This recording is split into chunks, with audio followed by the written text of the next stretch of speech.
Hey, Katrina here from Scrappy Horses. Today I'm sharing with you a Polkadoodles Lapbook Journal, and I'm sort of titling it Dogs and Pups. You are looking at the various digital download papers I'm using from Horace and Boo. This sheet has some Horace and Boo, but it also has Feel the Music with the paw prints from Horace and Boo. Play the Music, Country Life, Vets Bundle, which is Work and Play 12. I brought in Eden Paper Heaven 1 to tie into some of those pretty pink, purple, plum colors from Horace and Boo, and I always like some distressed wood. This is a pre-printed paper pack, The Great Outdoors. There are 8 different papers in it with 4 pages each. You'll find some of those in my project also. Here are some pieces from Horace and Boo. I'll be coloring up some of these digis that you see. And then there are also some pre-colored digis. There are some tags, some little note cards, and index cards. This is from Vets Life Work and Play 12. This next collection of goodies is from Little Miss Sugar Pops, Polkadoodles again. If you enjoy journaling or calendar decorating, you will love this collection. You need to check it out. It's all digital, and you can print what you want. It's great fun. Lots of word prompts, journaling cards, memo cards, index cards, everything you need for journaling and keeping track of calendars and dates and that sort of thing. There are also some really cute digis and other items. So if you're interested, please head on over to Polkadoodles and check that out. After you watch the video, of course. And finally, Woof You Dogs Clear Stamp Set from Polkadoodles. Hey, let's get down to it. Let's make this book. If you haven't watched the video on how to make the foundation for this book, I have a video out called Lapbook Journal Foundation. And this video right here at this point starts where I left off on that video. That video will teach you how to make this book, construct this book, and put it all together here, so that you end up with what we have that I'm showing you right now, which is this trifold lapbook journal with pages that extend out. If you have not seen that video, I'll leave a link to it in the box below. I always start my lapbooks by laying out all of my pages first on the first side of the lapbook. Now I have made 2 lapbooks because I'm going to be doing a video series on how I use one of them. And the second one is going to be sold to benefit the rescue where I got my puppy, Luther. So you've seen me distress the background of the page as well as the sentiments that I'm going to use, or the words. And now I'm just going around and just inking a little bit. I'm going to come in now and use my Misty to use that So Glad I Found a Friend Like You stamp. You'll notice I'm laying it in the right-hand corner. I like to use a Misty, that way if it doesn't go in beautifully the first time, I can always just re-ink. With these particular stamps, you won't have a problem. They stamp so beautifully. I never have to go in more than once, but I thought I don't want to mess up on the video, so I'll use my Misty. Now I'm coming in with my Zig 2-way glue pen, and I'm just sort of dabbing glue or coloring in glue on those little bones on the dog dish. Now before I did that, I did Copic color using cool grays. I want to set that aside and let it dry. And I'm going to come in and just do a little bit of inking over this dog collar, make it look like leather. So I don't want it to be perfect. I want it to be sort of bumpy looking, and use my Zig 2-way glue pen on the buckle. Now I'm coming in with my crocodile, and I'm going to put a couple of holes in this unconditional so that I can put a couple of eyelets in. I'm using wide eyelets from We Are Memory Keepers. This is so easy to do, You just lay them in the holes, use your crocodile, and just close it shut, and it just clamps them right into place. This is kind of fun because now I can run some elastic or ribbon or whatever I want through there, and I don't have to worry about it ripping out, and it just adds some fun and a little extra dimension and shine. Here I pull the elastic through, and I pull it a little bit tight so it stretches across the back. Now I'm coming in with iCraft Deco Foil. I'm pulling those pieces that I set aside to dry. I make sure that I have the shiny side up, and I place it over where I have put that glue. All you have to do then is rub this on, and then that Deco Foil, it just sticks right on there. And I'm going to give a shout out here to Janie over at Crafters Castle. She's the one that got me hooked on this Deco Foil. I love it. There are so many different ways you can use it, and she has several videos on how to use it. So if you're interested in that, you might want to check that out. But this is just a really easy way. Just burnish it with your fingers and pull that off, and it works perfectly every time. I mean, it's pretty foolproof. So works great for me. I love it. And now you're going to see when I pick this up and I move it back and forth, you're going to see that shine, which is really fun. Makes it look like it's metal. The color that I used here of Deco Foil was Silver Shattered Glass. And now it's time to just adhere everything on to our first page. I'm going to show you how I adhere this first page, but I probably won't show you any more just because the length of the video will be so long if I do that. And I know you all have other things to do. So let's move on. And oh my goodness, safety alert. I do use a lot of single edge razor blades. In my real life, not to be confused with my craft life or my horse life, but my real life, I worked several years as a freelance oboist, and I also am an oboe teacher. So I make a lot of oboe reeds, which means I work with razor blades a lot. So I'm pretty comfortable with it. Please work with tools that you are comfortable with. That's always important. Okay, so here I am putting some double-sided tape over that elastic. That's going to hold that into place quite securely. I like to use the double-sided tape and fabric tack. Fabric tack gives me wiggle room so I can move things around a little bit and they don't adhere quickly. But the double-sided tape will keep it positioned even though there's glue back there. So it gives me a benefit of making it stick down and stay, but at the same time, I have wiggle room.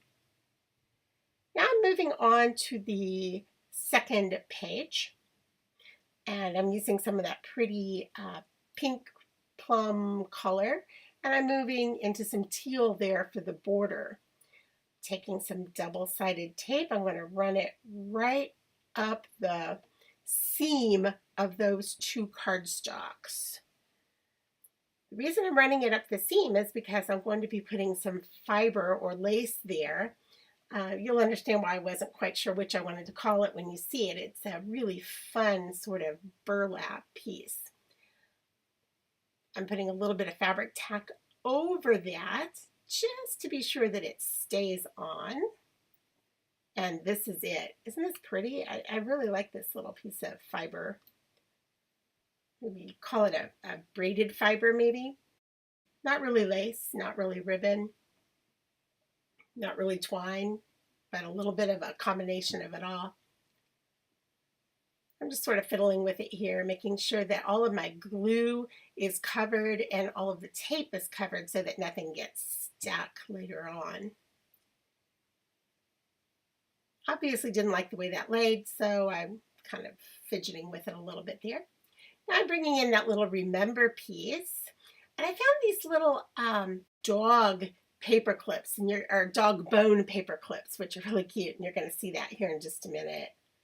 Now I'm taking some of the cereal box that we had left over, and I want to add some dimension here. So I'm just using that.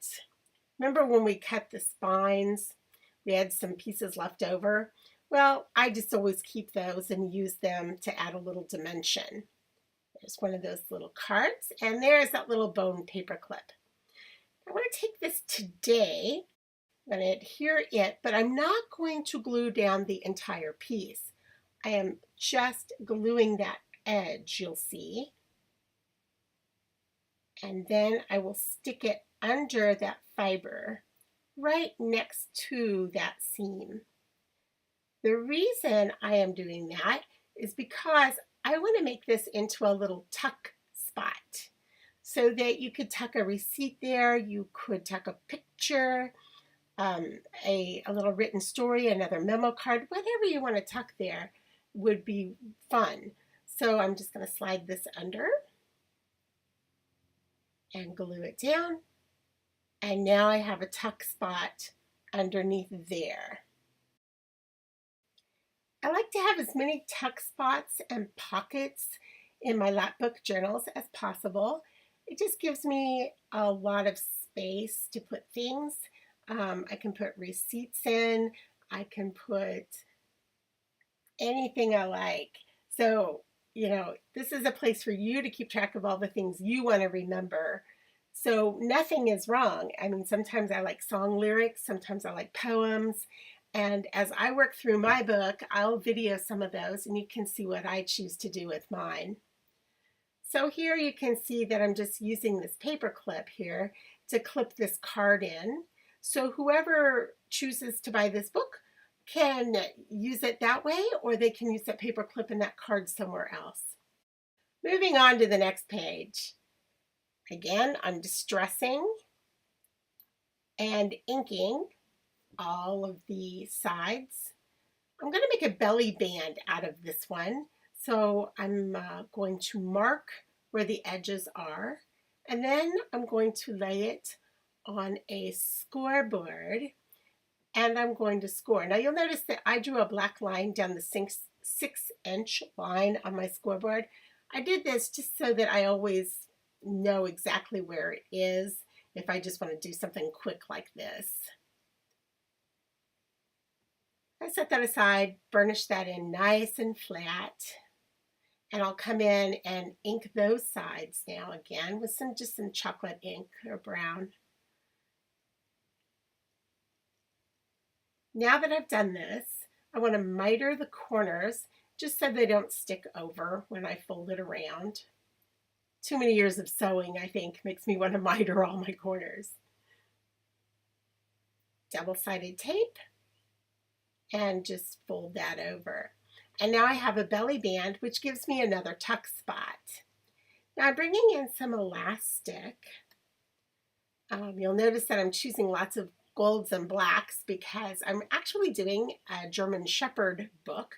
And so the tan and black or gold and black are good colors for German Shepherds. I've tied a knot in that elastic. I'm taking more of the cereal box now, and I'm putting that on the back to give dimension. Now you'll notice that I've got a wide piece here. I wanted a little more dimension, and I wanted a more narrow piece of cardboard to glue onto the other piece of cardboard. You'll see why here in just a minute. Now I'm going to take the bigger piece of cardboard, put some double-sided tape, and I will tape that directly onto the sentiment here. Then I'm taking the narrow part, gluing that, and I'm only putting it on the elastic. Now the reason I'm only putting it on the elastic is because I wanted to create, again, 2 tuck spaces. One behind the elastic, one behind the belly band. Now I adhere this page in, and we are almost 3/5 of the way done with this side. So over half. This next page I decided to keep simple and make it just sort of a photo layout place. The recipient of the book can do with this page, obviously, whatever he or she chooses.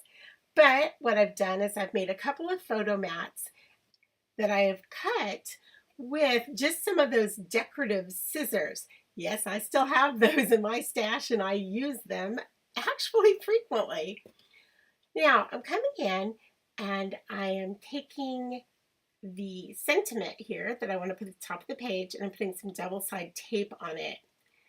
Now you'll notice that I machine stitched this paper, and when I did that decorative stitching at the top, my bobbin thread ran out. Well, I didn't panic. I just thought what I'll do is I'll just simply put my sentiment over that and then it won't show.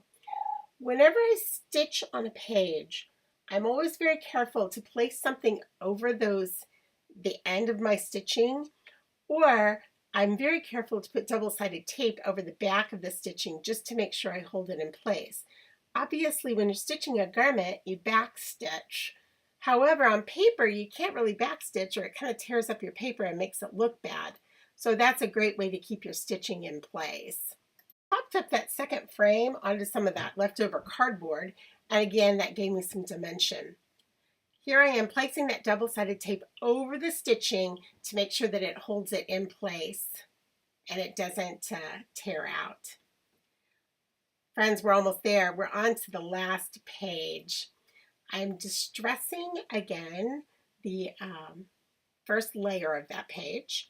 I'm coming in with the second layer. Now, this little tag here that I'm going to make into a little pocket said, "The dog did it." So what I'm doing is I'm ripping up a little bit on the side there. And this is a great way to add some fiber or something fun to peek out from behind.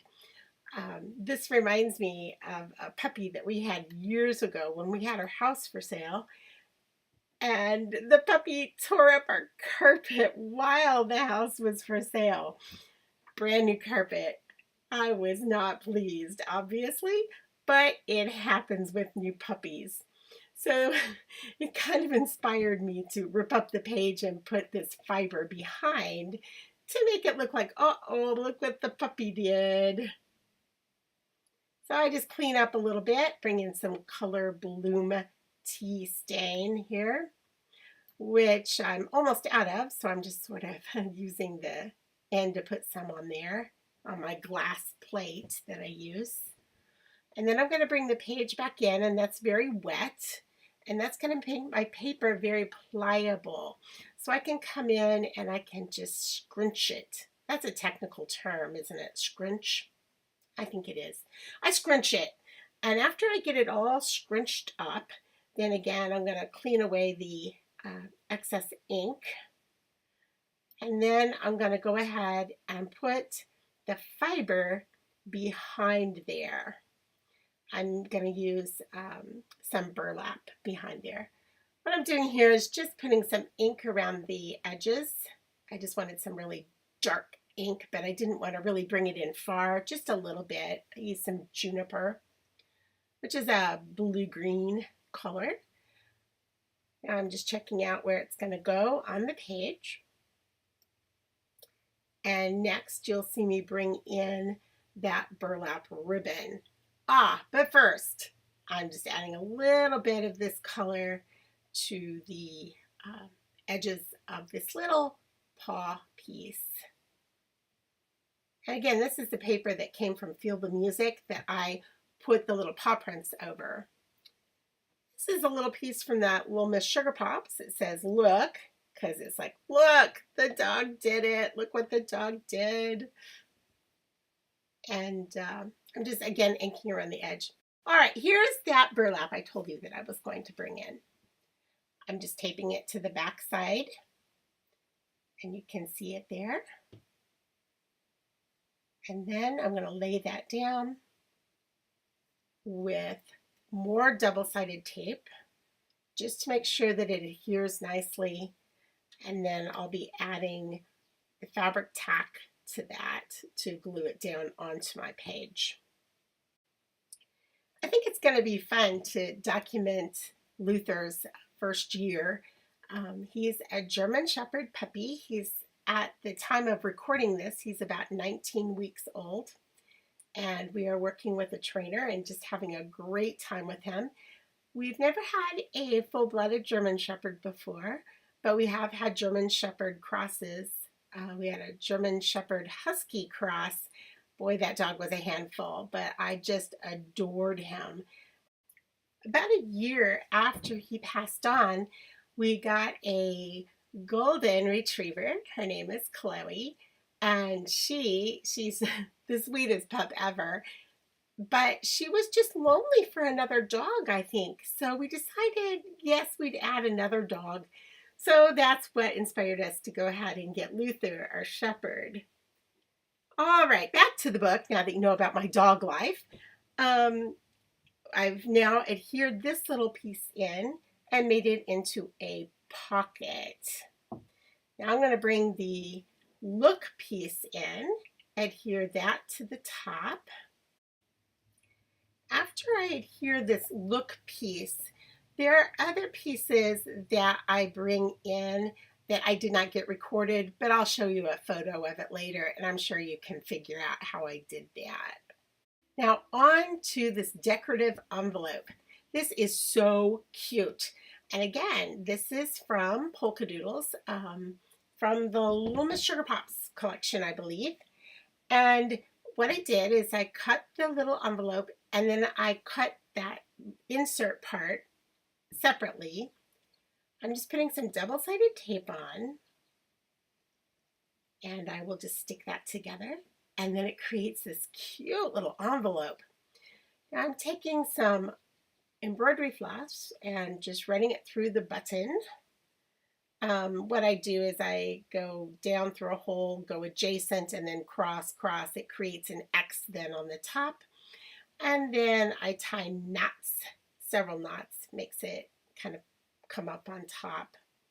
Now I'm going to bring in some E6000. Now, I like this particular glue when I am gluing in plastic or wood or something that's going to be hard to stick. I buy it in the little tubes. That way, if it dries out, it's not a big loss. Now here I'm showing the little piece of ribbon with the little peppy charm that I put in. Well, friends, we have finished the first 5 pages. Here are pictures with tags and embellishments added. And thank you so much for joining me for part 1. For the completion of this journal, please view Lapbook Journal Dogs and Pups Part 2. I'll see you in the next video.